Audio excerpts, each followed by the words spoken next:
بسم الله الرحمن الرحيم الحمد لله رب العالمين إن الحمد لله تعالى نحمده ونستعينه ونستغفره ونعوذ بالله من شرور أنفسنا ومن سيئات أعمالنا من يهده الله فلا مضل له ومن يضلل فلا هادي له أشهد أن لا إله إلا الله وحده لا شريك له وأشهد أن محمدا عبده ورسوله اللهم صل على محمد وعلى آل محمد كما صليت على إبراهيم وعلى آل إبراهيم إنك حميد مجيد اللهم بارك على محمد وعلى آل محمد كما باركت على إبراهيم وعلى آل إبراهيم إنك حميد مجيد ورضى اللهم عن الخلفاء الراشدين والصحابة أجمعين ومن تبعهم بإحسان إلى يوم الدين أما بعد والسلام عليكم ورحمة الله وبركاته.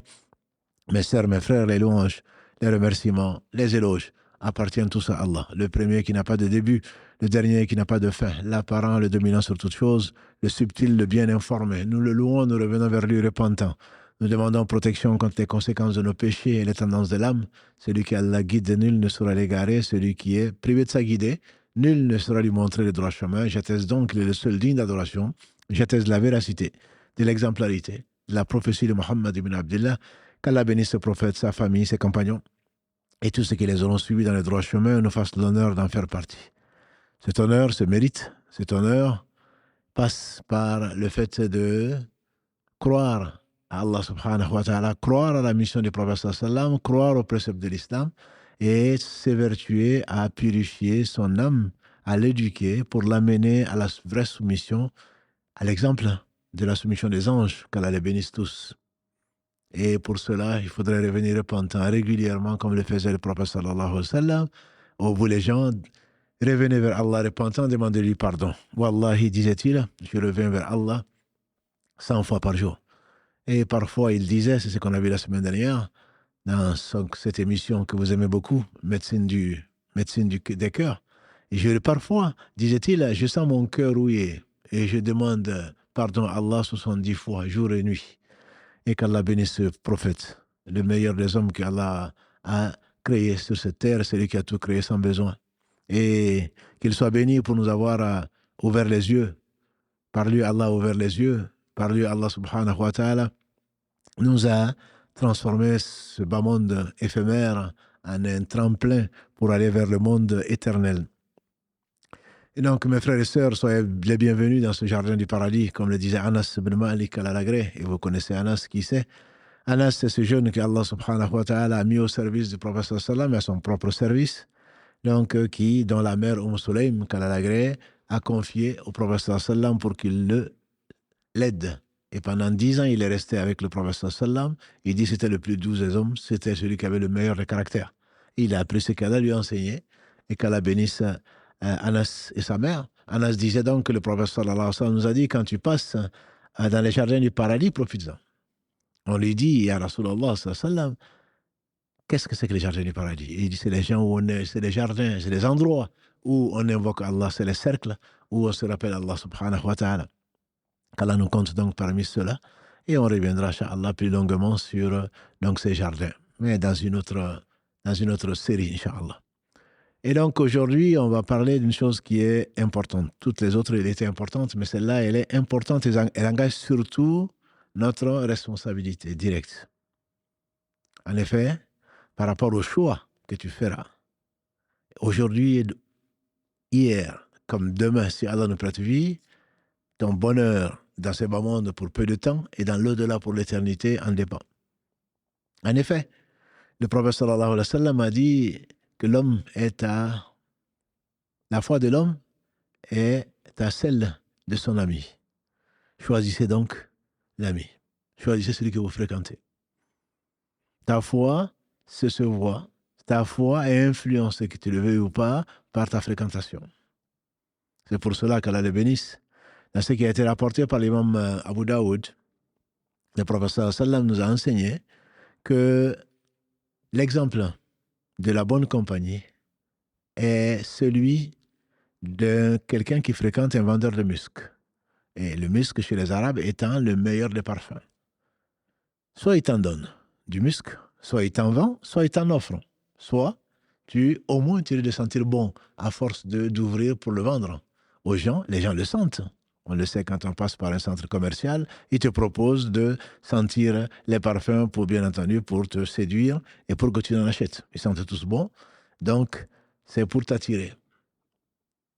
Et quant à l'exemple de la mauvaise compagnie, c'est l'exemple du forgeron. Il n'y a pas de saut métier. Là, il voulait dire, soit une étincelle, parce que tu es son compagnon, soit une étincelle sorte de la forge et va brûler ton habit, ça se verra, ton habit va brûler, ou alors au moins tu vas te sentir mauvais. Et quel bel exemple.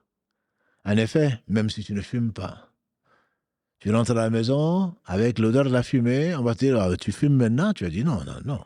On va dire si, tu vas dire non. Parce que tu sens mauvais. Pourquoi? Parce que tu as fréquenté des gens qui fumaient. Et donc, si tu vas demander la main d'une fille, on va dire non, non, surtout pas celui-là. Il est toujours avec les drogués. Il est toujours avec ceci, il est toujours avec cela. Je ne le connais pas, mais en tout cas, il est toujours avec. Et donc, la foi de l'homme dépend de la foi des gens qu'il fréquente. Et donc, quel bel exemple a donné le prophète sallallahu alayhi wa sallam. Quand on voit quelqu'un, on va penser du bien de lui. Pourquoi? Parce qu'il est avec des gens de bien. Il est avec les gens de bien. Et c'est la raison pour laquelle un de nos savants contemporains, Cheikh Uthaymin, on dit qu'il était dans un cercle, qu'Allah le bénisse, et ce monde n'est-il pas maudit? Maudit, c'est qu'il contient, sauf le rappel d'Allah subhanahu wa ta'ala, ce qui peut lui être assimilé, l'enseignant et l'élève. Il faisait partie, il se disait, lui, élève. Effectivement, les savants disent, ceux qui sont les vrais savants, ceux qui craignent Allah subhanahu wa ta'ala savent combien ils doivent à Allah, puis aux prédécesseurs. Et lui, il disait, nous, les étudiants en sciences, nous, les élèves. Mais ils savent que les savants ne sont que des nains sur les épaules de géants. Ce que nous disons aujourd'hui, nous ne sommes pas savants. On l'a appris de gens qui non plus n'étaient pas savants, ainsi de suite, jusqu'à remonter au plus savant qui est Allah subhanahu wa ta'ala, qui a révélé aux hommes qu'il a choisis, des prophètes en l'occurrence, ce qu'il leur a révélé, ça ne représente pas grand-chose par rapport à sa science.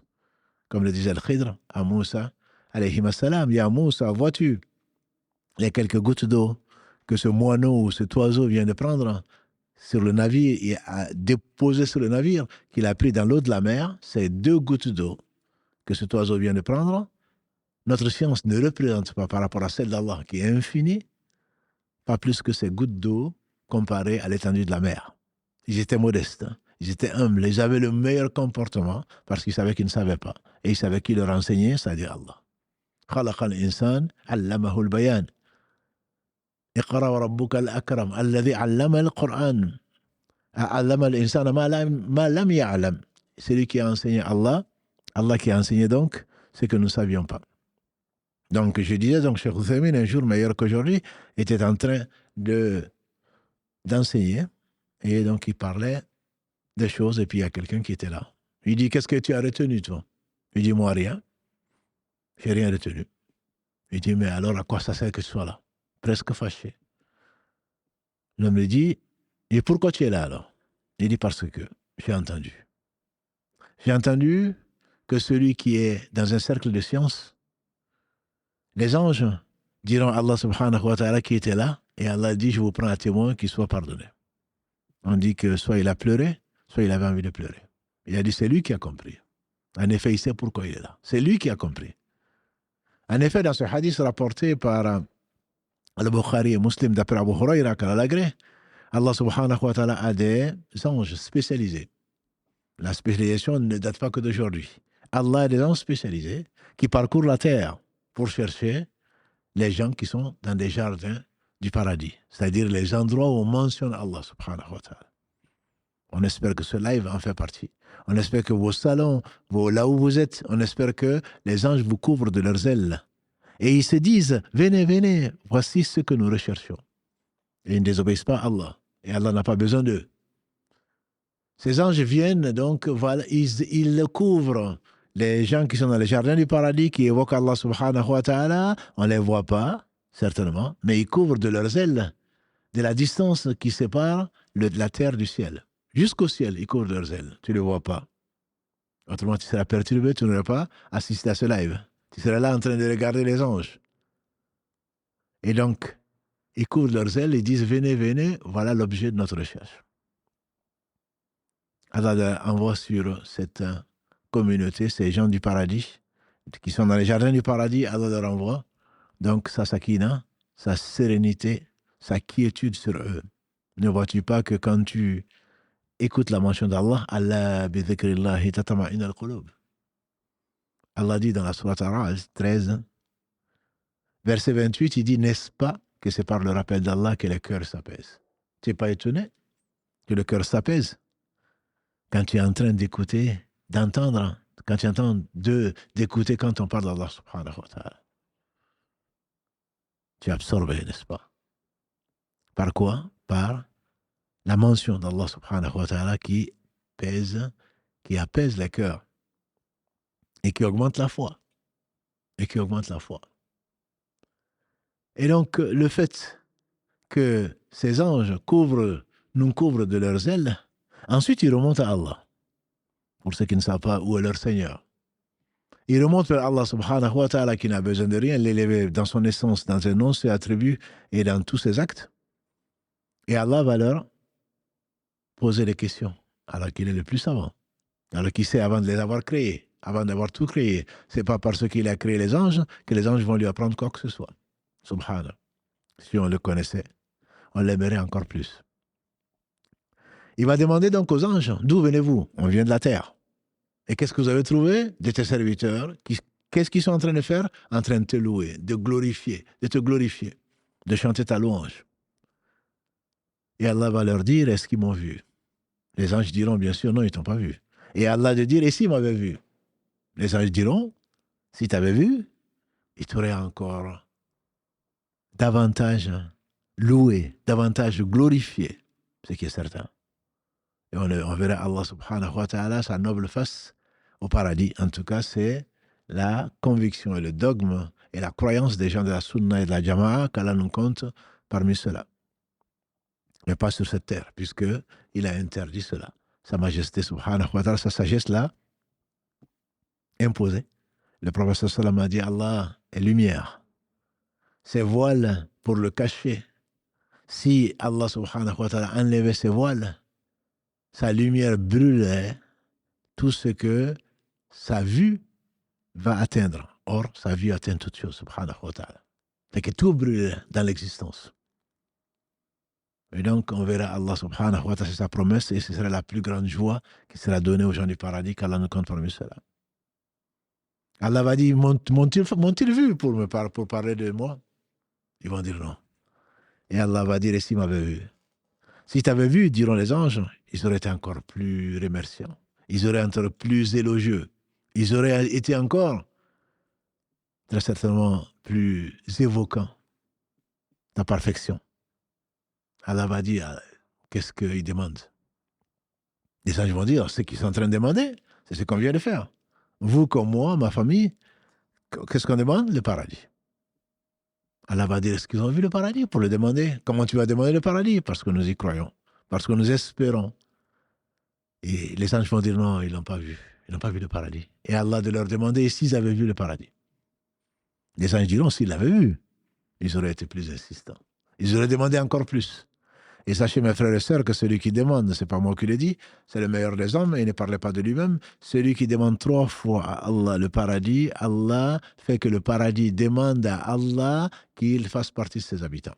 C'est pour cela que pendant ce live et pendant d'autres lives, chaque fois que l'on peut, on demande à Allah le paradis pour que Allah fasse que le paradis demande que l'on soit l'un de ses habitants et qu'Allah nous compte parmi ces habitants-là. Et s'ils avaient vu le paradis, les anges répondront, s'ils l'avaient vu, ils auraient été encore plus insistants. Pourquoi tu demandes le paradis alors que tu ne l'as pas vu?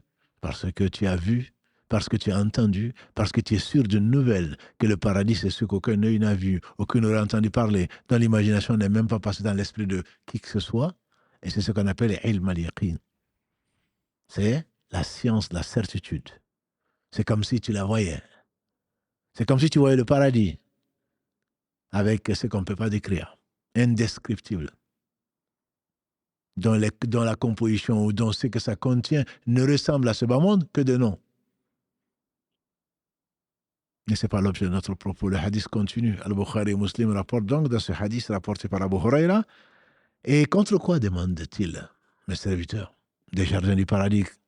Contre quoi, demande-t-il? Demande protection contre quoi? Il demande protection contre l'enfer. Allah demandera bien qu'il sache. Ont-ils vu l'enfer? Il répondra non, Seigneur, ils n'ont pas vu. Et s'il avait vu? S'il l'avait vu, ils auraient été encore plus insistants pour demander la protection. Et dans un autre hadith, le prophète sallam nous a enseigné que quand Allah a créé le paradis, et il a demandé à l'ange Gabriel d'aller voir le paradis. Il a été le voir et dit, Ya Allah, il est tel le paradis que si je crains que personne ne rentre en enfer, que tout le monde veuille le paradis et tout le monde, bien sûr, cherche à rentrer au paradis. Et à nouveau, quand il veut qu'une chose soit, il suffit qu'il dise soit, et la chose elle est. Il a dit, va, repars voir le paradis.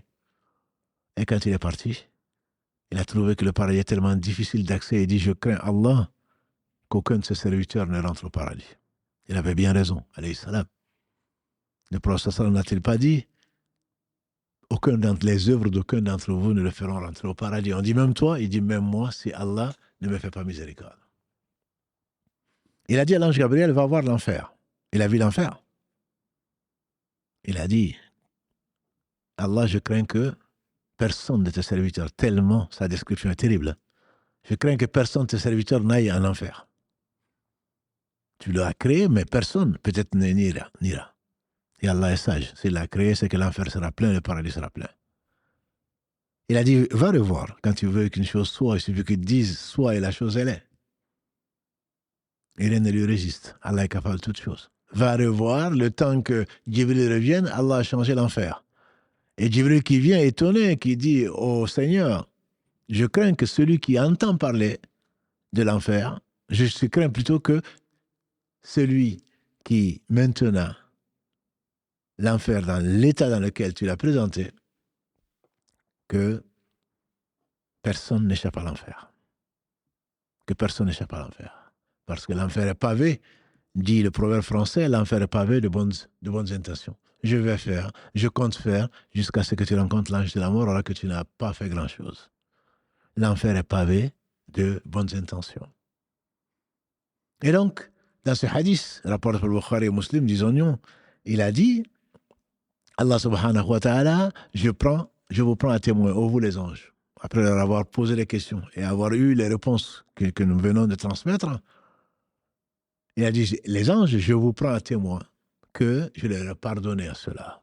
Ce que vous avez couvert de vos ailes. On espère qu'ils vont remonter à Allah subhanahu wa ta'ala en disant qu'ils ont quitté sur la terre et qu'ils ont trouvé les uns et les autres, mes sœurs et mes frères, ainsi que nous-mêmes.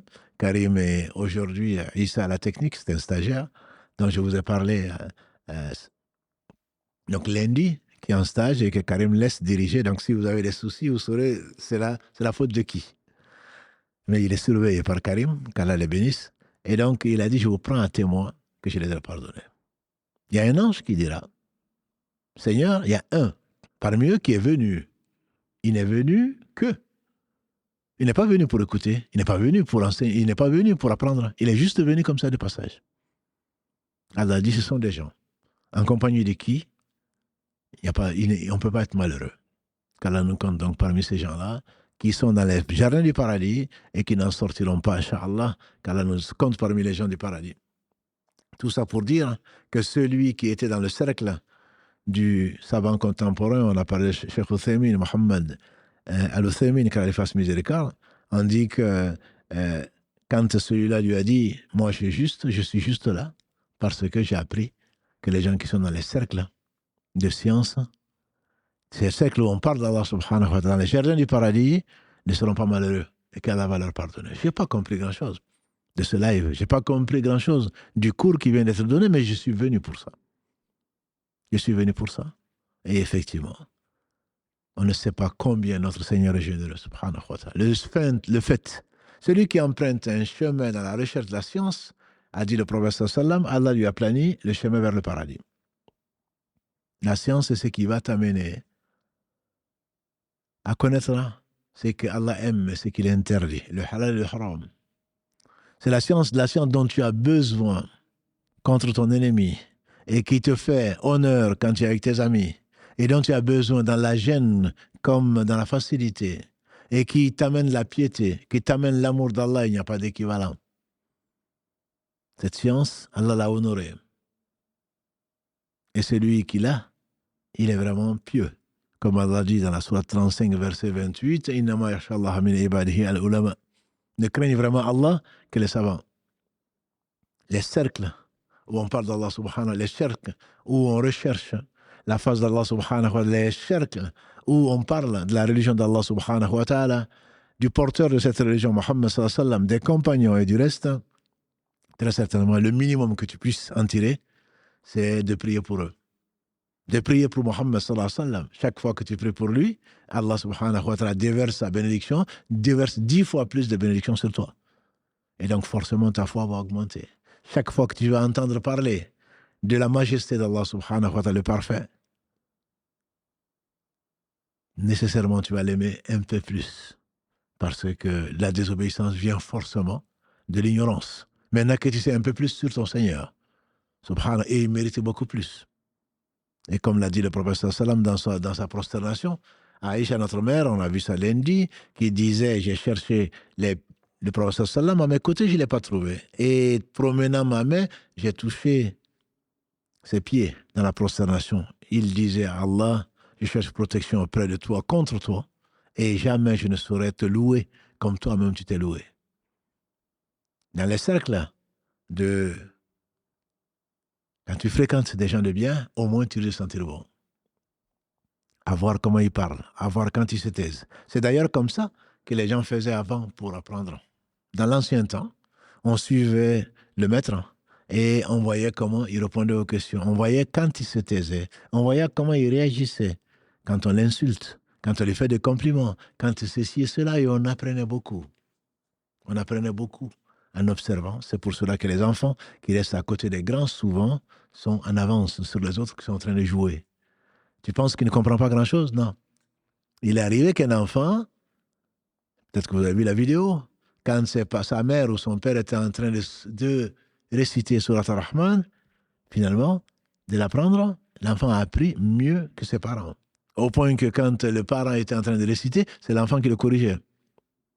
Et après, c'est devenu une vidéo où le parent faisait exprès de ne pas dire le verset correct et l'enfant le corrigeait. Il avait encore appris mieux que son père ou sa mère dans ce qui a été relaté.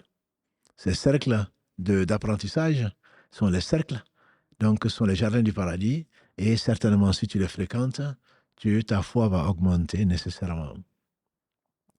Même si ce ne sont pas ces cercles, ta fréquentation est importante. Elle est importante quand tu fréquentes les mosquées, comme l'a dit le prophète sallam, celui qui fait ses ablutions correctement, qui se dirige vers une des maisons d'Allah subhanahu wa ta'ala, ce sont des lieux. Quel lieu c'est? Les jardins d'Allah, ils sont plantés, mais aussi les mosquées sont les meilleurs lieux sur la terre. Ce sont les meilleurs lieux sur la terre. Et les pires des endroits, ce sont les marchés, où on a oublié Allah, où on ment, on jure par Allah des faux serments pour vendre des marchandises, etc. Et c'est la raison pour laquelle celui qui va au marché et qui dit la ilaha illallah wahdahu la sharika la lahul mulku wa lahul hamdu yuhyi wa yumitu wa huwa ala kulli shay'in qadir, Allah lui donne 1 million de hasanat. 1 million de hasanat. Parce que les gens sont dans l'insouciance. Celui qui se rappelle Allah dans un marché, très certainement a beaucoup plus de mérite que celui qui est dans une mosquée en train de se rappeler Allah subhanahu wa ta'ala. Je ne dis pas que sa prière est meilleure.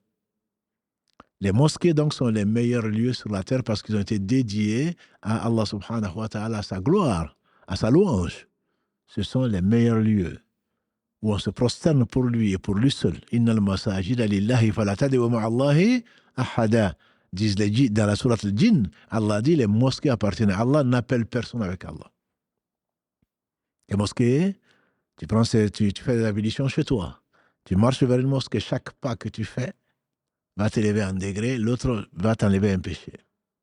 Et quand tu vas rester dans la mosquée, jusqu'au moment où la prière appelée, ça t'est compté comme si tu étais en train de prier. Et la prière de deux, en groupe, vaut mieux que celle de la personne seule. La prière en groupe vaut, dit le prophète sallam, 25 fois dans une version, Ibn Omar et Abu Huraira. Dans l'autre version, c'est 27 fois. 25 ou 27 fois plus que la prière de l'un d'entre vous dans le marché. Et de surcroît, la prière est la mère même du rappel d'Allah subhanahu wa ta'ala. Et tu vas donner le monde de ce qu'il contient, mais il ne t'appartient pas. S'il t'appartenait, tu aurais donné le monde de ce qu'il contient pour pouvoir faire une prosternation. C'était la prunelle des yeux du prophète sallallahu alayhi wa sallam. Quel que soit ce qui arrive, il s'est précipité dans quoi? Dans la prière. Il s'est précipité dans la prière. La compagnie que tu as, la compagnie des anges. La bénédiction que tu as, la bénédiction dans la maison d'Allah, subhanahu wa ta'ala, est la meilleure de ces maisons, et bien entendu, la Kaaba, où une prière vaut 100 000 prières dans une mosquée autre que celle-là, sauf la mosquée du prophète sallam, où une prière vaut 1000 prières, dans une autre mosquée, ou celle de Jérusalem, qui est donc 250 fois, récompensée 250 fois. Donc là, dans cette mosquée, dans cet endroit où tu vas être dans une assemblée de gens qui n'ont en commun, hommes et femmes, ils n'ont en commun que l'amour d'Allah subhanahu wa ta'ala, la foi en Allah subhanahu wa ta'ala, la foi en sa récompense et l'envie de le rencontrer subhanahu wa ta'ala. Même si tu peux assister à ce à quoi tu peux assister de la part d'ignorants ou de reste, c'est les meilleurs endroits sur la terre. C'est bien mieux que de rester chez soi en train de faire sa prière, pour ceux qui la font, bien sûr, et je ne parle pas de ceux qui passent à côté de l'essentiel en négligeant la prière. Et le prophète sallam a dit, celui qui rate la prière du Asr, de l'après-midi, sans excuse, c'est-à-dire ni sommeil, ni oubli, c'est comme s'il avait perdu sa famille et tous ses biens. Et n'est-ce pas que l'une des caractéristiques des hypocrites, c'est ceux qui marchandent, qui font du commerce, et presque le soleil va se coucher pour faire la prière du coucher du soleil, c'est à ces moments-là qu'ils vont se plier, qu'ils vont faire le record, le sujoud rapidement, vite fait, comme disent les jeunes, pour pouvoir donc ne pas être comptés parmi ceux qui ne font pas la prière. Et Allah se passe d'eux comme il se passe de tout. Et donc mettre la prière en priorité est le devoir du croyant. Et très certainement, ceci augmente la foi, puisque de la prière à la prière, a dit le prophète sallallahu alayhi wa sallam, de la prière à la prière, du Ramadan au Ramadan, de la Jumu'ah à la Jumu'ah, de la Umrah à la Umrah, les péchés sont pardonnés si on évite les grands péchés, comme l'a dit le prophète sallallahu alayhi wa sallam. Donc à partir de ce moment-là, on doit savoir que si les péchés sont pardonnés, comme on a vu la semaine dernière, avec le repentir sincère, très certainement la foi elle augmente. Et la rouille s'en va. Le fils d'Adam, disait le prophète sallam, le fils d'Adam fait un péché, un point noir se met sur son cœur. Il demande pardon à Allah subhanahu wa ta'ala, ou Allah l'efface par autre chose. Alors, la rouille s'en va. Sinon, péché sur péché, et donc son cœur devient rouillé. Il dit que c'est à cela que fait allusion la parole d'Allah subhanahu wa ta'ala dans la sourate Al-Mutaffifin, les fraudeurs, la sourate 83, Kallabal, Rana la qulubihim ma kanu yaksiboun, oh que oui, leur cœur a été rouillé à cause, leur cœur a été rouillé, ou leurs cœurs ont été rouillés à cause de ce qu'ils ont fait. La prière est ce lieu, la prière est cet acte qu'Allah aime le plus. Parmi les actes, comme ceci a été rapporté par Ibn Mas'ud Kalalagré, quand il a demandé au prophète sallam quel est l'acte qu'Allah aime le plus, il a dit la prière en son temps. La prière en son temps. Et c'est l'acte qu'Allah aime le plus, bien qu'il se passe de tout, subhanahu wa ta'ala. Chante pureté d'Allah, tout ce qui est dans les cieux, tout ce qui est sur la terre, même si on ne comprend pas leur louange. Les louanges qu'ils font au Seigneur des mondes, subhanahu wa ta'ala. En réalité, dit Ibn Qayyim, quand il fasse miséricorde, il y a 4 types de fréquentation. La première, c'est celle que nous venons de décrire. Des gens de bien, qui évoquent Allah subhanahu wa ta'ala, qui se taisent pour méditer. Quand ils parlent d'Allah subhanahu wa ta'ala. Quand ils parlent, ils disent la vérité. Quand ils se taisent, c'est pour remercier Allah, c'est pour le louer, c'est pour lui demander pardon. Il dit cela, on ne peut pas s'en passer. Ce sont les lumières, ce sont des guides dans l'obscurité de l'ignorance Ce sont les guides à tout moment. C'est comme les étoiles qui guident celui qui est en voyage dans une nuit ténébreuse. Et donc, ça c'est le meilleur des cercles et qui permet donc à la personne de rester au moins, de sentir bon, j'entends par là, ne serait-ce que repartir de là, on espère sans péché en tout cas véniel. Et il y a un certain nombre de choses, bien sûr, que tu ne ferais pas. Ta foi augmente parce que tu vas entendre parler d'Allah, du messager d'Allah, des miracles que Allah subhanahu wa ta'ala a réalisés au travers donc, des différents prophètes. Et les récits du prophète Mohammed, les récits des gens qui ne l'atteignaient pas à la cheville, nous non plus. Des récits des compagnons du prophète, des épreuves qu'ils ont pu supporter et tu oublies les tiennes. Et comment ils ont réagi? Ils ne sont pas pleins d'Allah, ils se sont pleins d'eux-mêmes et de leur faiblesse. Et tout ceci, bien entendu, relativise la vie et te fait aimer la rencontre d'Allah subhanahu wa ta'ala qui est certaine. Il y a une deuxième catégorie de fréquentation parce qu'elle est nécessaire. Il dit c'est comme la fréquentation du médecin. Tu es malade, tu vas voir le médecin. Tu ne vas pas te contenter du miel ou de habba saouda. Tu vas voir le médecin pour un diagnostic et un traitement qu'il va te proposer. Il dit c'est comme tu vas dans une boulangerie parce que tu as besoin de pain. Tu vas aller dans une boucherie parce que tu as besoin de viande. Mais tu n'y vas que quand tu en as besoin. Alors que le cercle de rappel d'Allah subhanahu wa ta'ala, les meilleurs, très certainement tu en as besoin. Tu n'as qu'une envie quand tu pars de là, c'est d'y revenir. C'est d'y revenir. Ensuite, il y a un troisième cercle. C'est le cercle des gens qui sont lourds. Des futilités. Qad aflaha al-mu'minun. Bienheureux les croyants, dit Allah dans la sourate 23, qui s'appelle donc la sourate des croyants. Premier verset. Qad aflaha al-mu'minun alladhina hum fi salatihim khashi'un. C'est ceux qui sont concentrés dans leur prière. C'est ce que Karim a choisi pour l'émission de lundi, le khushu'. Les croyants sont caractérisés par quoi? Par la conscience, qu'ils sont devant le Seigneur des mondes. Ils se concentrent sur l'essentiel. Ils savent qu'ils sont nus devant Allah subhanahu wa ta'ala. Ils savent qu'ils ont besoin d'Allah subhanahu wa ta'ala. Ils savent que sans Allah, ils ne sont rien et qu'Allah n'a besoin de rien. Que sa miséricorde est infinie, c'est pour cela qu'ils sont là et qu'ils la recherchent, malgré leurs péchés innombrables. Ils savent que son châtiment est terrible et qu'on peut mentir à tout le monde sauf à lui. Qu'on peut même parfois se mentir, mais jamais Allah subhanahu wa ta'ala qui sait, puisque Allah ya'lamu man khalaqa wa huwa al-latiful khabir. Ignorerait-il celui qui a créé alors que c'est le doux, le subtil, le bien informé.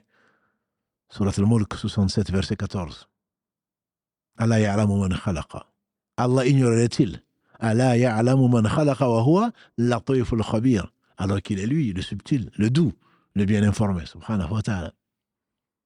Et donc, dans cette prière qui va t'amener à laver les péchés, comme l'a dit le prophète sallam, l'exemple des 5 prières.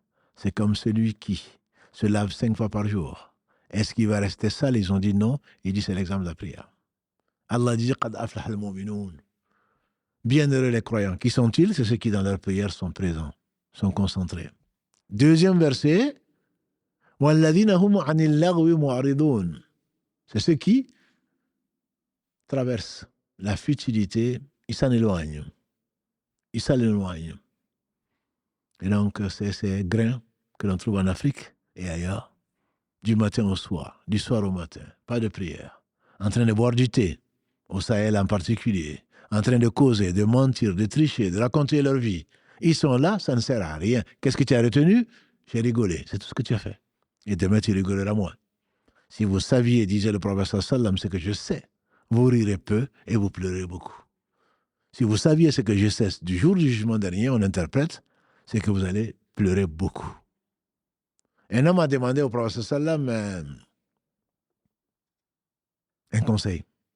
Il a dit que ta maison te suffise. Tiens celle-là, ta langue, et pleure sur tes péchés. Parce qu'Allah a interdit à 2 traces d'être brûlées par le feu. Des traces, des larmes qui ont pleuré par crainte d'Allah subhanahu wa ta'ala. entre autres. Et des traces de sang qui ont coulé sur le chemin d'Allah subhanahu wa ta'ala. N'est-ce pas que parmi les 7 personnes qui seront sous l'ombre du trône d'Allah subhanahu wa ta'ala le jour du jugement dernier, le jour où il n'y aura d'autre ombre que cette ombre, la 7e catégorie, disait le prophète sallam, si ma mémoire est bonne, c'est l'homme qui seul, la femme aussi certainement, se souvient d'Allah et ses yeux sont remplis de larmes. Et donc, méfie-toi de celui qui te fait rigoler. Méfie-toi. Mais vous parlez toujours de la mort, vous parlez toujours du jugement dernier.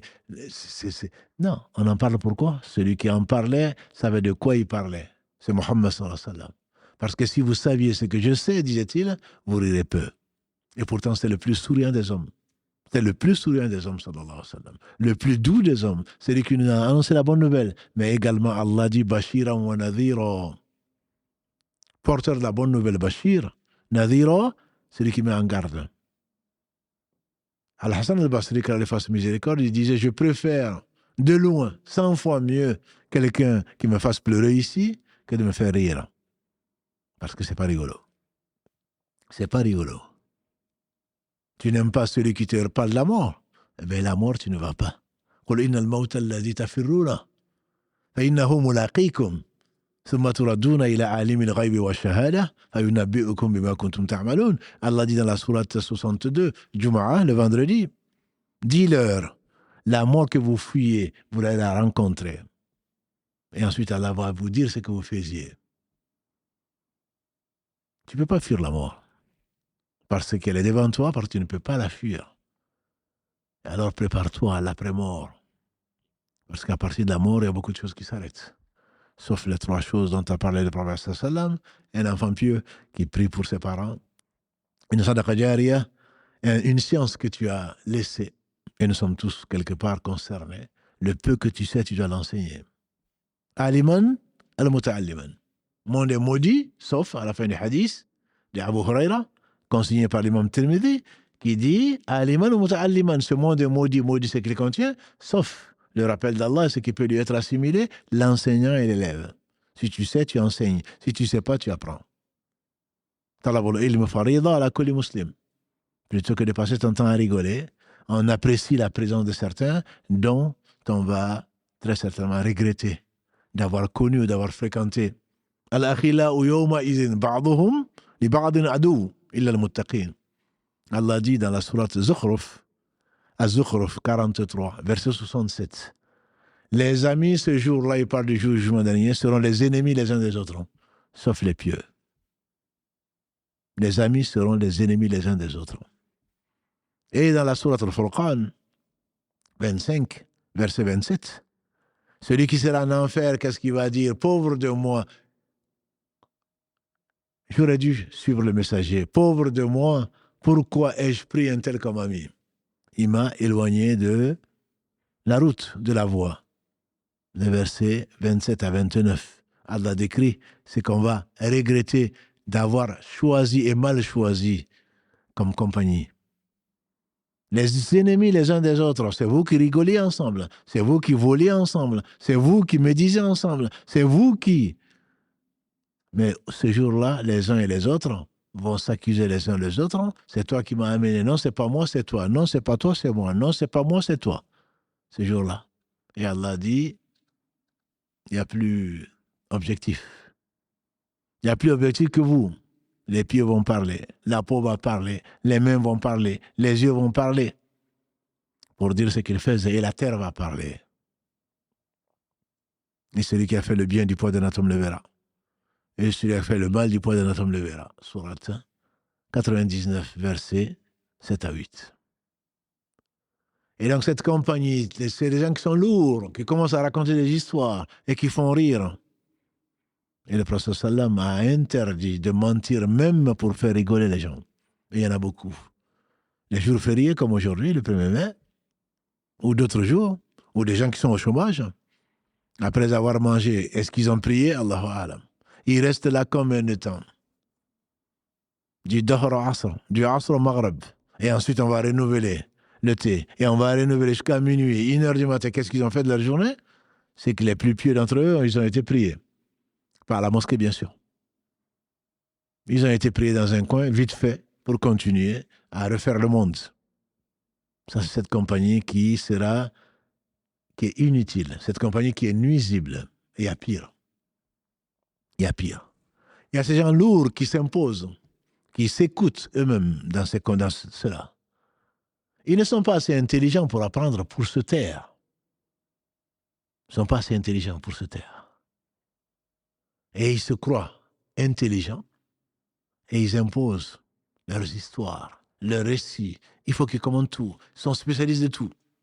C'est comme si je les voyais assis devant la porte, nombreux, en train de commenter tout ce qui passe. L'actualité depuis l'Australie jusqu'aux États-Unis.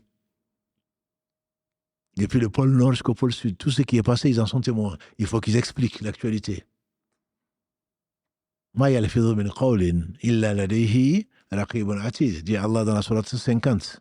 Qaf, verset 18. Il ne prononce pas une parole sans qu'il y ait un témoin qui est là, un scribe en train de l'écrire. Et surtout, cela, il sera interrogé. Comme l'a dit le professeur sallam, ya Mu'adh, que ta mère te perde, ce n'est qu'une expression. Ne sais-tu pas que la plupart des gens qui tombent dans l'enfer, la tête la première, c'est à cause de ce que la langue a proféré. Celui qui me garantit, a-t-il dit, alayhi salatu wassalam, c'est qu'entre ces deux mâchoires, on parle de la langue, et entre ces deux jambes, on parle au sexe, je lui garantis le paradis. Je lui garantis le paradis. Ça, c'est un troisième type d'assemblée que nous fréquentons beaucoup. On les aime d'ailleurs. Il n'y avait pas de réseaux sociaux, j'imagine, du temps de l'imam Ibn Qayyim. J'imagine qu'il y a beaucoup de réseaux qui peuvent tomber dans cette catégorie-là. On aime beaucoup, on est follower de tout et n'importe quoi, parce que c'est amusant, parce qu'on s'ennuie. Et maintenant, de plus en plus jeune. On est dedans, on grandit dedans et on meurt dedans, alhamdoulilah. Toujours connecté. Connecté au live, barakallahu fikum.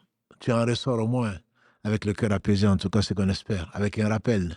Et le rappel profite aux croyants, dit Allah subhanahu wa ta'ala. Inna dhikra tanfa'ul mu'minin. Dans la sourate Al-Dhariyat. Inna dhikra tanfa'ul mu'minin. Le rappel profite aux croyants. Quand te fait rire, raconter ce qu'un tel a fait, ce qu'un tel n'a pas fait, ça ne te rapporte pas grand-chose. Malheureusement que les péchés, on a au-delà. Une perte de temps et une minute qui s'écoule, c'est une minute de ta vie qui s'en va et qui ne reviendra pas jusqu'au jour du jugement dernier pour que tu sois interrogé dessus. Il y a pire. Il y a pire, c'est la quatrième catégorie, disait Ibn Qayyim, c'est celle des gens qui vont t'amener vers le mal, des innovateurs, on a au-delà. Des innovateurs, bien sûr, dans la religion. Des innovateurs dans l'adoration. Qui sont là en train de te dire le contraire de ce qu'a fait le prophète sallam pour bien faire. Tout a des intermédiaires, disent-ils. Il est évident qu'on demandait des choses au prophète sallam de demander à Allah. Après le prophète sallam, il y a des gens donc, qui sont les héritiers des prophètes, il faut passer par eux. Qui donc intercédera auprès d'Allah sans sa permission. Ibrahim alayhi salatu wassalam, l'un des deux qu'Allah a rapproché le plus, ne pourra rien pour son propre père. Il ne pourra pas intercéder pour lui. Et qui pourra intercéder pour qui que ce soit? Dans ce bas monde, il y a des intercessions pour des créatures. Dans l'au-delà, Allah va de donner au prophète sallallahu alayhi wa sallam, à ses frères prophètes, aux croyants, aux martyrs en particulier, aux anges vont intercéder, lui-même va intercéder, parmi les 8 catégories d'intercession. Mais voilà, taziru waziratun wizra ukhra. Aucune âme ne portera le fardeau d'une autre âme. Sourate, entre autres, Ibrahim, et sourate 39, Az-Zumar, verset 7. Voilà, taziru waziratun wizra ukhra. Et donc, Allah subhanahu wa ta'ala voudra, et il n'arrive que ce qu'il veut, subhanahu wa ta'ala, que personne ne puisse, pour quoi que ce soit, pour quiconque d'autre. Le jour où l'homme fuira son père, sa mère. Son père, sa mère, ses frères et sœurs, ses enfants, sa compagne. chacun sera préoccupé par ce qu'il a fait. Qu'Allah nous compte parmi ceux qui n'auront pas de compte à rendre. Et ça lui est facile. Miséricorde de sa part, le miséricordieux par essence et par excellence. Celui qui va se rapprocher d'Allah subhanahu wa ta'ala par une autre voie que celle qui a été tracée par Allah, par la voie du prophète sallam, Allah n'accepte pas. Il dit dans la sourate 3, Ali Imran, verset 31, قل يا محمد قل إن كنتم تحبون الله فاتبعوني يحببكم الله ويغفر لكم ذنوبكم والله غفور رحيم. Dis-leur ya Muhammad, si vraiment vous prétendez aimer Allah, et ils sont nombreux, parmi les musulmans et les non-musulmans, prétendent aimer Allah, parmi les guidés et les égarés, ils prétendent aimer Allah. Non, moi, Allah sait que je l'aime, mais je n'arrive pas à faire la prière. Allah sait que je l'aime, mais je n'arrive pas à abandonner ça. Allah sait que, et je suis sûr, que celle que tu aimes, que celui que tu aimes, il te dira qu'il n'aime pas une chose, ça fait longtemps que tu as détesté cette chose-là. Si vraiment tu es sincère. Dis-leur, ya Muhammad, Allah n'accepte pas une œuvre qui ne passe pas par le suivi de Muhammad sallallahu alayhi wa sallam si l'œuvre est sincère. Ce qu'on a dit qu'Al-Fudayl disait, quand on dit à Aba Ali, Allah dit, liyabluwakum ayyukum ahsanu amala, dans la surah 67, verset 2, Alladhi khalaqa al-mawta wal-hayata, liyabluwakum ayyukum ahsanu amala, c'est lui qui a créé la mort et la vie afin de vous éprouver, pour voir qui est meilleur dans ses œuvres. On dit, ya Aba Ali, Al-Fudayl, Ibn Iyad, qu'Allah lui fasse miséricorde. Un bandit des grands chemins qu'Allah a ramené vers lui et qui a décidé d'un repentir sincère dont on a parlé la semaine dernière. Il y avait un orage. Ils se sont réfugiés. Tout ce qu'il faut se réfugier. Et Allah crée ce qu'il veut. Et c'est Allah qui crée tout. Wallahu khalaqakum wa ma ta'malun. C'est Allah qui vous crée ainsi que ce que vous faites. Fudayl s'est réfugié dans une caverne, on peut dire. Et des voyageurs aussi. Et quand l'orage a cessé, ils ont dit non, passons la nuit ici. Passons la nuit ici. De peur que Fudayl ne nous agresse. Parce que c'était un bandit des grands chemins. Il était connu. Pas pour du bien, pour du mal. Il s'est dit, pauvre de toi Fudayl, les gens ils ont peur de toi.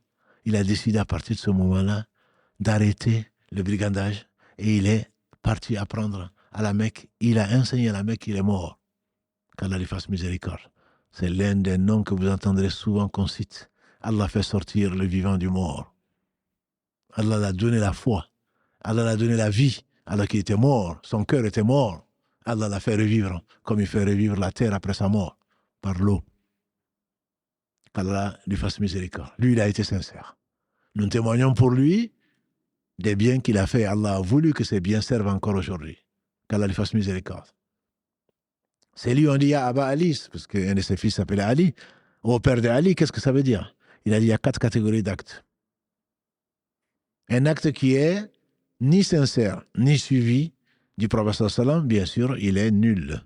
Un acte qui est sincère, mais qui ne suit pas la sunna du prophète sallam, l'acte est nul. Et un acte qui n'est pas sincère, tout en suivant la sunna du prophète sallam, Allah n'accepte pas. Allah accepte le seul acte qui est fait que pour lui, sincère, et qui suit la sunna du prophète sallam. Tout acte qui est fait et qui ne suit pas ma sunna ou notre affaire que celle-ci, comme le dit notre mère Aïcha, tout acte, cet acte-là est à rejeter. C'est ce qu'on appelle une bid'a. On te parle de bonne bid'a. Suis la sunna du prophète sallam et tu ne seras pas dessus. C'est lui qui dit toute innovation et égarement, dans une version tout égarement, est dans le feu. Les commentaires sont nombreux. Des gens égarés qui égarent. Le hadith, il est clair. Suivez ma sunna et la sunna des khulafa. Des califes bien guidés. Mahdiin, qui guident et qui sont bien guidés. Et mordez-y. De plein mollet, avec vos molaires. Et yakum, et je vous mets en garde contre les choses nouvellement inventées en matière de religion. Parce que toute nouveauté en matière d'adoration est également, est innovation. Et toute innovation est également, et dans une version, tout également conduit au feu en ordre de billah. Et donc, ce Seigneur subhanahu wa ta'ala a envoyé un prophète, qu'Allah le bénisse. Il a parfait sa religion. Il a facilité les choses. Il a redressé, changé les coutumes pour les amener à la vérité, à la simplicité, à la sincérité. Et malgré cela, des gens prétendent atteindre Allah par des voies qui n'ont pas été tracées par le prophète sallam, se prenant pour qui? Soit ils se prennent pour les prophètes, et il n'y en a plus pour nous, ou alors ils se prennent, ils mentent sur le prophète sallam. Et aurait-il caché quoi que ce soit? Non. Hachalillah. Et donc, ces gens, ces innovateurs, ce sont des gens qui te font distiller du poison jusqu'au jour où tu vas te retrouver devant Allah subhanahu wa ta'ala, qui va t'envoyer là où tu mérites. Ils ne pourront rien pour toi. Les caïds, les guides vers le mal auront des reproches de la part des gens qui sont égarés, qu'ils ont égarés.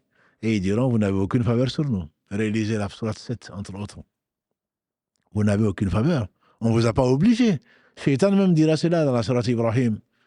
Shaitan dira quand l'affaire sera réglée. Inna Allah wa'adakum wa'ada al-haq. Allah vous a promis une vraie promesse. Et quant à moi, je vous ai promis, j'ai trahi.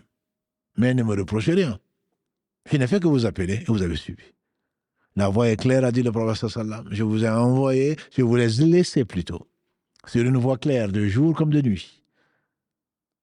Et ne s'en écarte que le vrai perdant ou le vrai perdu. C'est une voie qui est droite. Le livre d'Allah et ma sunna, comme il a dit.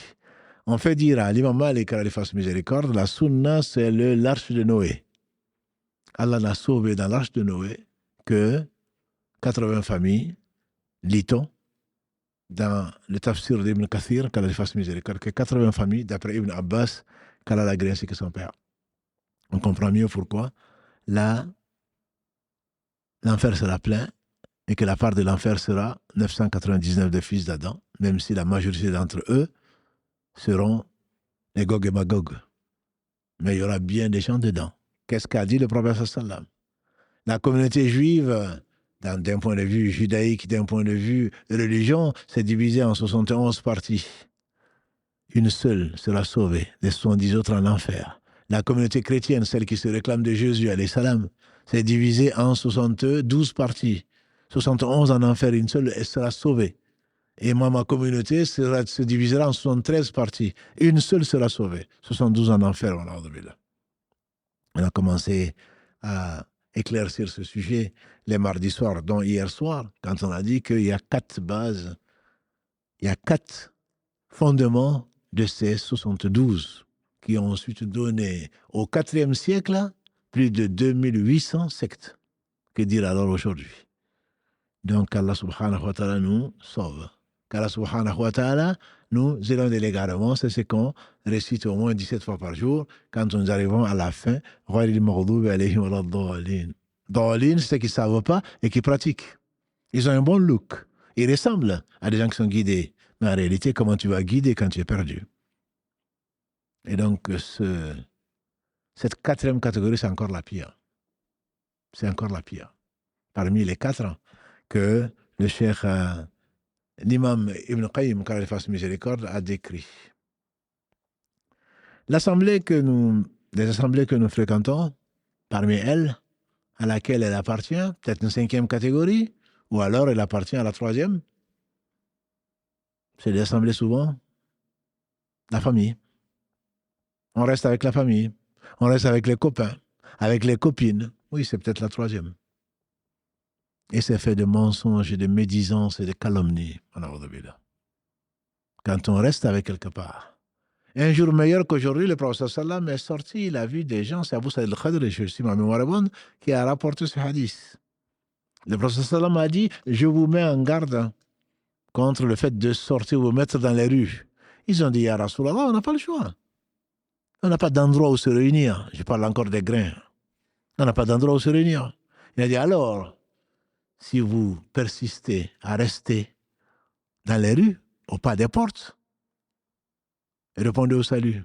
Ordonnez le bien, interdisez le mal. Répondez au salut. Ordonnez le bien, interdisez le mal. Nous, on se réunit souvent pour même pas ordonner le mal qui a causé la malédiction d'Allah subhanahu wa ta'ala par la bouche de Daoud et Isa ben Maryam, des gens de leur époque et de leur peuple. Allah dit subhanahu wa ta'ala dans la sourate 5, Lu'ina alladhina kafaru min bani Israël ala lisani Daoud wa Isa ben Maryam ذلك بما عصوا وكانوا يعتدون كانوا لا يتناهون عن منكر فعلوه. C'est Jésus alayhi salam et Daoud avant lui qui ont maudit les gens donc qui n'ordonnaient pas le bien et qui interdisaient le mal, ils le faisaient. Qui n'interdisaient pas le mal, ils le faisaient. Est-ce que ce sont les gens qui médisaient? Le prophète a dit ce sont les ulama, ce sont les savants des fils d'Israël qui ordonnaient le bien, interdisaient le mal. Mais comme les gens ne le faisaient pas, comme les gens ne les écoutaient pas, ils n'ont pas trouvé mieux que finalement de rester avec eux. Nous sommes nombreux dans ce cas-là, qu'Allah nous préserve. Nous sommes nombreux dans ce cas. On est avec eux, ben écoute, on a déjà ordonné le mal, le bien, interdit le mal, mais c'est la valeur sûre. Pourquoi Allah a choisi cette communauté comme la meilleure communauté? Verset 110 de la sourate 3. Kuntum khayra ummatin ukhriyat linas. Vous êtes la meilleure communauté suscitée pour les gens. Pourquoi? Ta'amuruna bil ma'ruf wa tanhawna 'anil munkar wa tu'minuna billah. Vous ordonnez le bien, interdisez le mal et vous croyez en Allah. On dit qu'Allah a mis la croyance en troisième position.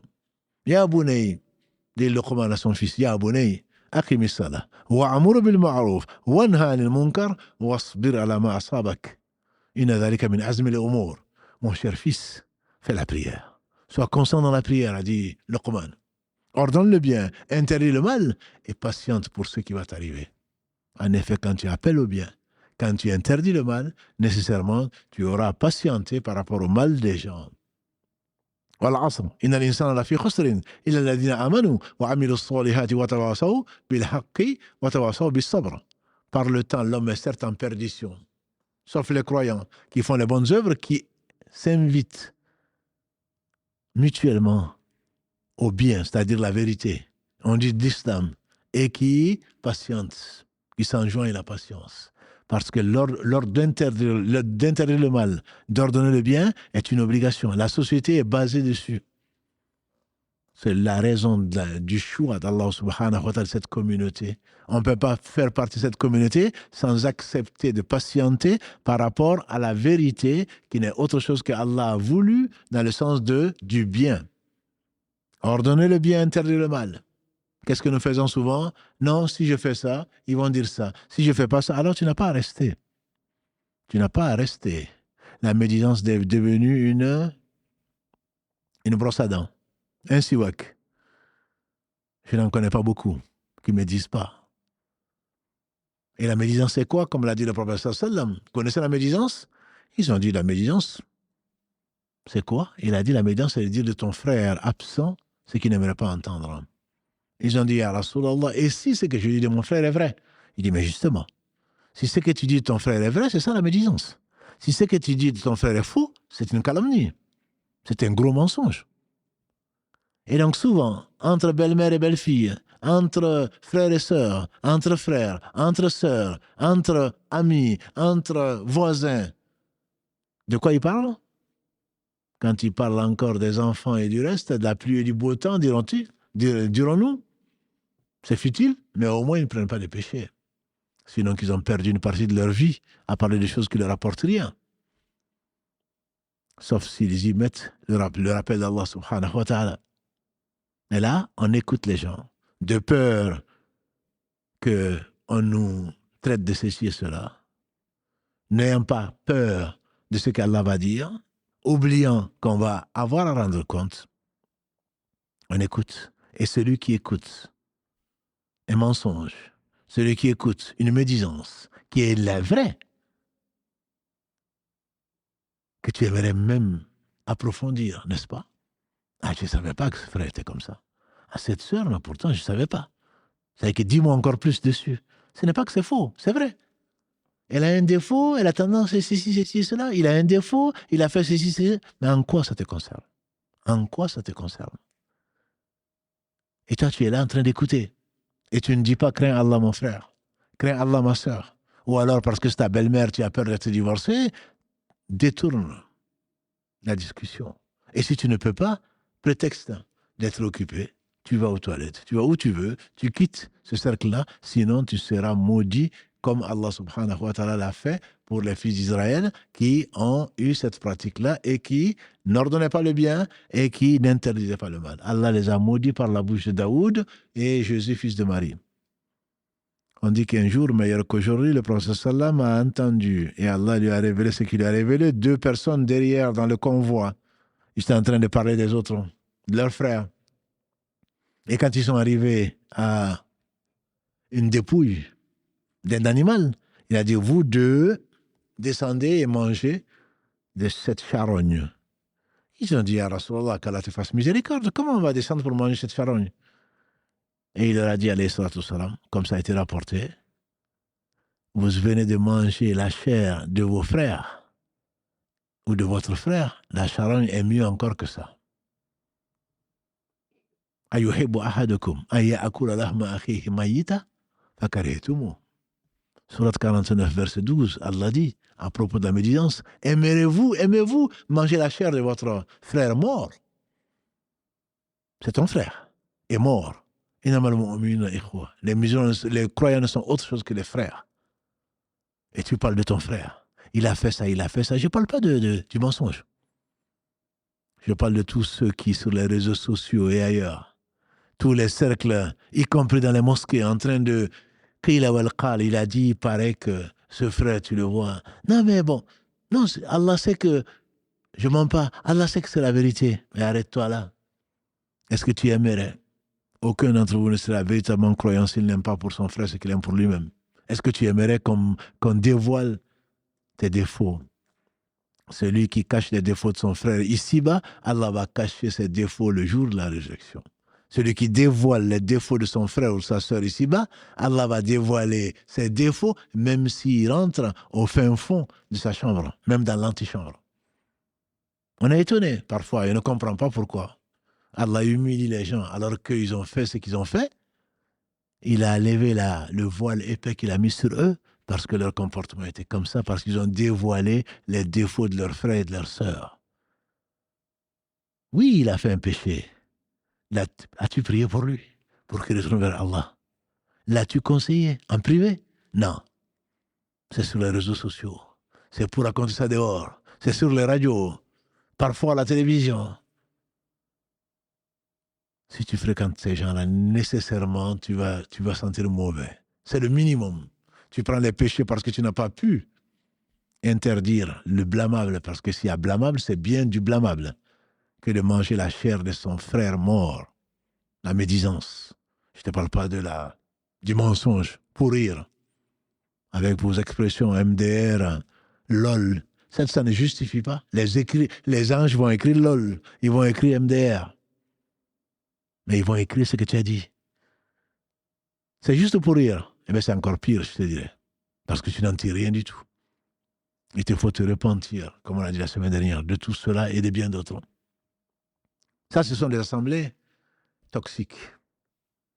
On est dans une assemblée qu'Allah la bénisse. Peut-être, comme on le dit, avec l'aide d'Allah subhanahu wa ta'ala, on est peut-être 600 000 de ceux que Mohamed Adda avait compté il y a quelques mois sur les différents réseaux. Qu'Allah bénisse notre assemblée. Mais si l'assemblée se constitue de gens qui médisent les uns les autres, si sur Instagram, si sur Facebook, si ailleurs, les uns et les autres profitent de ce réseau pour faire du mal, très certainement ce sera du mal contre eux. Qu'Allah nous en préserve. Il faut prier pour les égarés. Ibn Qayyim disait, il faut avoir pitié. Pitié des gens qui font des péchés, plutôt que de les étaler. Pitié, parce que wallahi, s'ils savaient, ils ne l'auraient pas fait. C'est parce qu'ils ne connaissent pas les péchés, ils ne savent pas ce que c'est. Ils ne savent pas ce que c'est. Et on est peut-être déjà en train de nager dans les péchés, qu'Allah nous pardonne. Qu'Allah nous pardonne. Et le fait de dire la vérité ne veut pas dire que tu n'es pas dans le péché. Est-ce que tu aimerais qu'on étale tes défauts et tes manquements au vu, au su de tout le monde? Je reviens encore, je parle des réseaux sociaux qui amènent certaines personnes à se suicider, d'autres à faire ce qu'ils font. de ce que tu diras, de ce que tu te permettras d'échanger. Si l'un qui était sur l'un a médit de l'autre, a médit de son frère, l'autre l'a écouté, il n'a rien dit. Donc il a dit, vous deux, descendez et mangez de cette gifle, cette charogne. Parce que l'un a écouté et l'autre n'a rien dit. C'est pour cela que dès que tu peux, c'est sûr, comme l'a dit le prophète sallam, hadith rapporté par l'imam al-Tirmidhi, si ma mémoire est bonne, et Ahmed, le musulman ou le croyant qui reste avec les gens et qui supporte leurs méfaits est mieux que celui qui s'isole. Mais un jour viendra, comme Hudayfa ibn Yaman a rapporté ce hadith, long et beau, mais quand il n'y aura plus de jama'a, quand il n'y aura plus d'imam, que dois-je faire? Il dit, retire-toi tout seul et accroche-toi à des racines sur la montagne quand tu ne vois personne en train de t'aider. Mieux vaut être isolé qu'on te dise celui-là, il est timide, celle-là, elle est ceci, cela, plutôt que de rester dans des cercles, surtout les fêtes de famille. La hawla wa la quwwata illa billah. Pour tuer le temps, disent-ils, en fait, pour se tuer soi-même. Pour tuer le temps, on ne parle de choses qui ne nous concernent pas. Et les anciens, certains anciens, quand ils ont parlé des choses qu'ils ne savent pas, ils se sont imposés, soit de jeûner toute l'année, soit de prier toute la nuit, soit ceci et cela, parce que ça ne les concernait pas, ce n'était pas du faux. C'est parce que ça ne les concernait pas. On dit qu'un homme pieux, avant nous, il est passé au pied d'un immeuble. Il s'est interrogé, il a dit, mais depuis quand cet immeuble a été construit? Depuis quand? Après, il s'est dit, pauvre de toi, en quoi ça peut te concerner? On dit qu'il s'est imposé de jeûner une année. Ce n'est pas notre cas, bien sûr. Min husni, islam mar'i, dit le prophète sallam. Tark mala yani. Ce qui embellit parmi les choses qui embellissent l'islam de l'homme ou de la femme, c'est le fait d'abandonner ce qui ne le regarde pas. Ce qui ne le regarde pas. Tu seras assez occupé. Et le temps qui t'a été donné, qui t'a été imparti, est en train de s'épuiser. Il s'égrène, minute après minute. Et ils ne reviendront pas avant le jour du jugement dernier. Et tu vas rendre compte de ce que tu as fait ou que tu n'as pas fait pendant ce temps qui t'a été prêté. Et tu n'auras pas d'autre excuse. Ça, c'est comment nous perdons le temps. Alors, fréquente des gens où tu apprends, où tu enseignes, ou alors retire-toi et occupe-toi de toi-même. Il y a des compagnies, la fréquentation, qui est bonne, la bonne fréquentation, qui n'existe pas forcément en grand nombre, comme 600 000 followers ou autre chose. Il y a moins, c'est avoir des amis. Avoir un ami attitré. Ou une amie avec qui tu échanges et qui te conseille. Idéalement, c'est quelqu'un qui est sage. Cheikh, parce qu'il est vieux, parce qu'il est sage, parce qu'il est savant, et Allah seul est savant, qui te conseille, qui voit tes défauts. Je vous dis, avant, on suivait les anciens, les savants, pour apprendre auprès d'eux. Et le prophète sallam donnait un conseil particulier, il personnalisait les conseils. À un tel, il dit, ne te mets pas en colère. Parce qu'il sait de ce qu'Allah lui a inspiré et de ce que la sagesse a dicté, de ce qu'il a vu et analysé, que la personne a été quelqu'un qui avait tendance à se mettre en colère. À l'autre, il dit, fais ceci. Et à un troisième, il dirait, fais cela. Parce qu'il les connaît. Et donc, le fait de fréquenter des gens sages, perspicaces, bienveillants, ceux-là, ils peuvent te donner des conseils qui peuvent t'aider. Ceux-là, il faut les fréquenter. Pour les fréquenter, il faut prier pour eux. On dit faire dire à Omar qu'Allah l'agrée, qu'Allah bénisse celui qui me fait cadeau de mes défauts. Tu peux avoir un ami qui n'est pas cher, forcément. Mieux vaut avoir un bon conseiller que des faux amis, qui ne fait que te flatter. C'est ce qui nous intéresse, nous. Ah, qu'est-ce qu'il est éloquent? Qu'est-ce qu'il est ceci? Qu'est-ce que tu es beau? Qu'est-ce que ça peut me faire? Qu'est-ce que ça peut m'apporter? Ce qui m'apporte, c'est que tu me dises, tu as fait une erreur là, en privé, bien sûr. Pas sur les réseaux sociaux. En privé, si tu peux. Au moins prier pour mon erreur, pour qu'Allah me pardonne. Ou qu'Allah m'augmente en science et en degré. Qu'Allah nous accorde tous sa satisfaction. Mais tu peux avoir quelqu'un d'intègre. C'est pas parce qu'il t'aime pas. S'il t'aimait pas, il t'aurait pas dit tes défauts. Celui qui te dit tes défauts, avec bienveillance, avec sagesse, c'est quelqu'un qui t'aime. Parce qu'il veut que tu changes. Si tu peux avoir quelqu'un de confiance qui, au lieu de passer la pommade, te dit tes défauts, pas que tes défauts, bien sûr. Celui-là, tu peux lui faire confiance et tu n'as pas de quoi le payer, sinon, prie Allah subhanahu wa ta'ala de le récompenser par le meilleur. Et probablement, comme je l'ai déjà dit, la personne qui te supporte le plus, c'est probablement ton épouse. C'est pour cela, entre autres, que l'épouse pieuse, il n'y a pas de mieux sur cette terre. C'est elle qui t'aime et te veut du bien. Elle veut être avec toi au paradis. Donc, si elle te fait des reproches, souvent c'est un peu trop, souvent c'est déplacé, souvent c'est pas le moment. Mais quand elle craint Allah, elle différencie les choses et te conseille de la meilleure des façons. Ça, je ne suis pas sûr que c'est ce que tu voulais faire. Ça, c'est quelque chose qui pourrait te nuire, etc., etc. Même si sur le coup, tu n'acceptes pas, quand tu n'aurais pas dû dire ça. Tu n'aurais pas dû dire cela. Sur le coup, mais pourquoi tu me juges? Mais c'est ton point de vue, c'est pas le mien. Ça devient de l'orgueil quand on nous en préserve. L'orgueil, c'est quoi, a dit le prophète sallam? C'est le fait de refuser la vérité et de se gausser devant les gens. Ça, c'est quelqu'un qui t'aime. Quelqu'un qui te montre ton défaut. J'ai dit encore une fois, gentiment, par amour, qui te montre ton défaut et qui te fait cadeau de tes défauts, disait Omar. Celui-là, c'est quelqu'un qui t'aime. Il veut du bien pour toi, que tu reviennes vers Allah avant qu'il ne soit trop tard. Si ce n'est pas le cas, tu seras bien obligé d'apprendre de tes ennemis. Parce que quand les gens sont en colère, c'est tes méfaits qui ressortent sur la langue.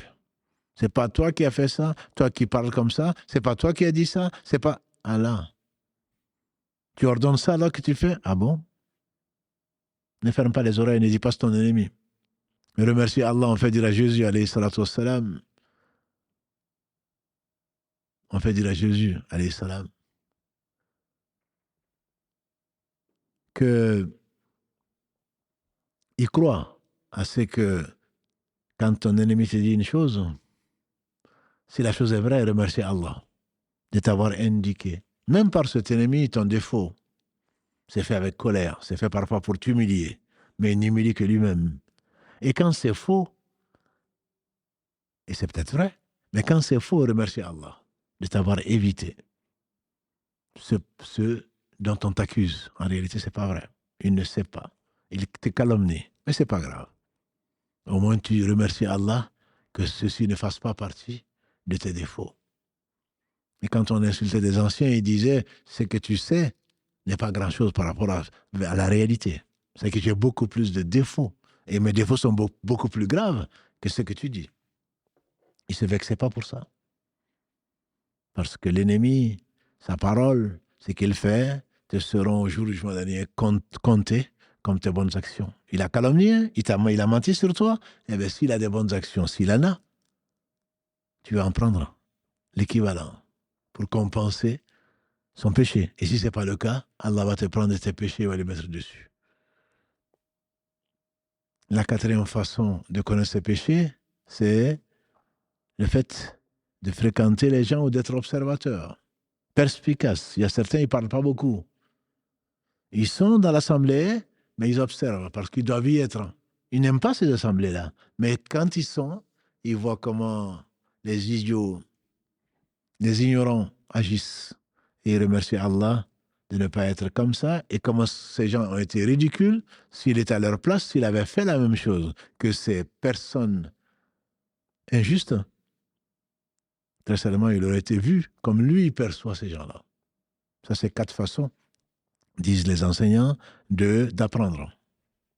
Et quand, ma sœur, mon frère, tu n'as pas d'amis sincères, entre guillemets, ils se font rares aujourd'hui, quand tu n'as pas de maître spirituel, j'entends par là, je ne dis pas de gourou, quand tu n'as pas de quelqu'un tu n'as pas eu cette opportunité de fréquenter des gens d'un certain âge, d'une certaine science, d'être dans certains cercles où tu apprends le bon comportement, il y a une autre façon de faire et de toute façon, c'est indispensable. C'est le fait d'être en ta compagnie, à la compagnie de ton âme et de faire son procès. Oui, de faire son procès. Si tu veux vraiment faire un procès sans être blâmé, c'est bien celui de ton âme. Parce que inna nafsa la amartum bisu illa ma rahima rabbi. La femme de l'Aziz dit, en reconnaissant son péché d'avoir voulu séduire le prophète Yusuf alayhi salatu salam, dans la sourate qui porte son nom, 12, verset 53, l'âme, elle, je ne m'innocente pas. L'âme certainement ordonne le mal, sauf celle à qui Allah fait miséricorde. Oh mon âme, nous sommes dans le même bateau. On n'a qu'une seule vie. Si tu es droite, peut-être qu'Allah va nous sauver. Mais si tu es tordu, très certainement, on ira là où les gens qui sont tordus iront. Toi et moi. Les deux sont liés. Et qu'est-ce que tu as fait? 1 heure dans la vie, c'est ta compagnie, la compagnie de ton âme, que tu fasses le muhasaba. Allah y invite. Ya ayyuhalladhina amanu, ittaqullaha wal tanzuru nafsum ma qaddamat li ghad. Wattaqullaha inna Allaha khabirun bima ta'malun. Vous les croyants, craignez Allah et que chaque âme voit ce qu'elle a avancé. Craignez Allah parce que il est parfaitement informé de ce que vous faites. Les anges ont déjà écrit. Toi, tu fais ton bilan et c'est ta compagnie avec ton âme et tu vas te mettre là à faire le bilan. On dirait que tous les soirs, Omar ibn Khattab, quand il agré, prenait un petit bâton, il se tapotait le pied. Il dit, qu'est-ce que tu as fait aujourd'hui? Qu'est-ce que tu as négligé de faire aujourd'hui? Et chacun d'entre nous doit être dans cette compagnie, doit s'imposer cette heure-là, qui est une compagnie, qui est une fréquentation de qui? De ton âme. Parce qu'elle est inséparable de toi et vos sorts sont liés, ou votre sort est lié. Et à ce moment-là, tu vois ce que tu as fait de bien, une partie de ce que tu as fait de mal également. Parce qu'on oublie beaucoup. Ce qu'on a fait de bien, rarement on oublie. Et on le reproche même parfois aux gens. Ce qui a fait de mal, tu oublies. Mais au moins, si tu t'en rappelles grâce à Allah, tu sais soit de corriger le mal, soit si tu ne peux pas, tu demandes pardon à Allah subhanahu wa ta'ala parce que le mal est fait et tu ne peux pas le corriger en espérant que Allah subhanahu wa ta'ala te donnera l'occasion ou alors en multipliant Innal hasanat tudhibu as-sayyi'at. Sourate 11, verset 114, les bonnes actions effacent les mauvaises. Et donc tu as tes vertus à ce moment-là, de faire mieux, de revenir de tes péchés, d'être mieux pour demain, parce que demain va arriver bientôt. Demain, c'est peut-être demain, effectivement, c'est peut-être dans 1 an, c'est peut-être dans 10 ans, c'est peut-être dans 50 ans, mais demain arrivera très certainement. Que chaque âme voit ce qu'elle a avancé pour demain, dit Allah. Sourate 59, Al-Hashr, verset 18. Le prophète sallam utilise souvent ce verset. Ya ayyuhalladhina amanu, ittaqullaha wal tanzuru nafsum ma qaddamat lighad. Vous les croyants, craignez Allah et que chaque âme voit ce qu'elle a avancé pour demain. Et on dit que le dernier verset, en tout cas c'est certains savants de l'explication du Coran disent que le dernier verset révélé à Muhammad sallallahu alayhi wa sallam, c'est le verset 281. 281 de la sourate Al-Baqarah. Où Allah dit subhanahu wa ta'ala wattaqu yawman turja'una fihi ila Allah thumma tuwaffa kullu nafsin ma kasabat wa hum la yudlamun. Et craignez le jour où chaque âme verra ce qu'elle a avancé et elle ne sera pas injustement traitée. C'est une incitation à quoi? À te faire le bilan. On dit qu'Omar ibn Khattab Kalalagré disait souvent hasibu anfusakum qabla an tuwazanu. Que chacun fasse son bilan, que chacun se juge avant que les actes ne soient pesés au jour du jugement dernier par celui qui est juste, qui a ordonné la justice et qui a interdit l'injustice. Il n'y aura pas d'injustice ce jour-là. Allah subhanahu wa ta'ala nous purifie nos âmes, qui fasse que notre dernier acte soit le meilleur et que notre meilleur jour soit celui de sa rencontre, subhanahu wa ta'ala, qu'il bénisse et ajoute un surcroît d'honneur et de bénédiction au meilleur des hommes, et pour cause, parce qu'il a choisi comme tel Muhammad ibn Abdillah, par qui Allah nous a ouvert les yeux, par qui Allah subhanahu wa ta'ala nous a fait entendre, par qui Allah subhanahu wa ta'ala nous a guidés vers le chemin qu'il aime et agrée. Et qu'Allah vous bénisse, mes sœurs et frères, qu'Allah bénisse la technique, que ce soit Karim aujourd'hui avec son élève qui a la technique et Issa aujourd'hui qui est en stage, et qu'Allah subhanahu wa ta'ala vous aime, nous fasse aimer les gens qu'il aime, parce que l'homme sera avec les gens qu'il aime. L'homme sera avec les gens qu'il aime. Même si nous ne sommes pas réunis ici dans ce bas monde avec eux, et que dire alors si nous sommes réunis avec les gens qu'on aime pour Allah subhanahu wa ta'ala. Et comme l'a dit le prophète sallam, la saveur de la foi n'est goûtée que si Allah et son messager sont les plus aimés, et si on aime, que l'on aime pour Allah, quand on déteste pour Allah. Et qu'on craigne de tomber, qu'on revienne de la foi. On parle de la réalité de la foi, n'est-ce pas? Qu'on revienne de la foi une fois que Allah nous en a gratifié, comme on craint de tomber dans le feu. qu'Allah nous fasse aimer donc les gens qu'il aime et également aimer les actes qui conduisent à son amour. سبحانك اللهم وبحمدك أشهد أن لا إله إلا أنت أستغفرك وأتوب إليك. سبحان ربك رب العزة عما يصفون والسلام على المرسلين والحمد لله رب العالمين والسلام عليكم ورحمة الله وبركاته.